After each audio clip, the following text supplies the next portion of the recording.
இந்த சம் கவனிங்களேன். இது எப்படி கொடுத்துருக்காங்க? tan 15, tan 30, tan 45, tan 60, tan 75. ஓகேவா? ஸோ இதானே இதோட வேல்யூஸ் எல்லாம் கொடுத்துருக்காங்க. ஸோ இப்போ tan 15 அப்படிங்கிறப்ப நம்மளுக்கு தெரியாது. 30, 45, 60 இதோட வேல்யூஸ்லாம் கூட தெரியும். 15ஓட வேல்யூ தெரியாதா? ஸோ நம்ம எப்படி மாற்றி எழுதிக்கலாம்? tan 90 மைனஸ் 75 அப்படின்னு சொல்லிட்டு எழுதிக்கலாமா? ஓகேவா? இப்போ tan 30ஓட வேல்யூ வந்துட்டு என்னது? 1/√3. ஸோ நெக்ஸ்ட்டு இன்ட்டு கேப்பில் ஒன்றுமே இல்லைனா இன்ட்டு இருக்கிறதா தான் அர்த்தம். ஓகேவா? ஸோ tan 45 எவ்வளோ? 1. அடுத்து tan 60 எவ்வளோ? √3 இன்ட்டு tan 75 அப்படியே எடுத்து எழுதிக்கலாம். ஓகேவா?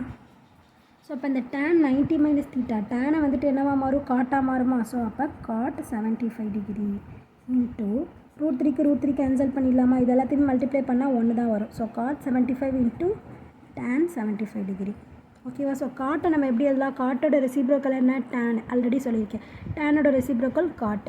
ஒன்று இதை மாற்றிக்கலாம், இல்லை இதை மாற்றிக்கலாம், உங்கள் இஷ்டம் தான். ஓகேவா? ஸோ காட்டை மாற்றணும் அப்படின்னா என்னது? 1/tan 75 டிகிரி இன்ட்டு இதுக்கு இது அப்படியே எடுத்து எழுதிட வேண்டியதான், tan 75 டிகிரி. இப்போ இது கேன்சல் பண்ணிட்டோம் அப்படின்னா ஆன்சர் என்னது? 1. எப்போவுமே ஆன்சர் வந்துட்டு நம்பர்ஸில் தான் வரும். இந்த மாதிரி டேனோ காட்டோ அந்த மாதிரிலாம் வராது. ஓகேவா? அந்த மாதிரிலாம் வந்ததுன்னா நீங்கள் தப்பாக போட்டிருக்கீங்க அப்படின்னு அர்த்தம். புரிஞ்சுதா? ஸோ புரிஞ்சுது இந்த சம்லாம் எப்படி போட்டிருக்கோம் அப்படின்னு சொல்லிட்டு. புரிஞ்சுதுன்னா லைக் பண்ணுங்கள், புரியலன்னா என்ன புரியல அப்படின்னு சொல்லிட்டு கமெண்ட் பண்ணுங்கள். ப்ளேலிஸ்ட்கான லிங்க் டிஸ்கிரிப்ஷனில் கொடுத்துருக்கேன். ப்ளேலிஸ்ட் செக் பண்ணிங்கன்னா எல்லா சம்ஸ்க்கான ஆன்சர்ஸுமே பார்த்து தெரிஞ்சுக்கலாம். ஓகேவா? தேங்க்யூ.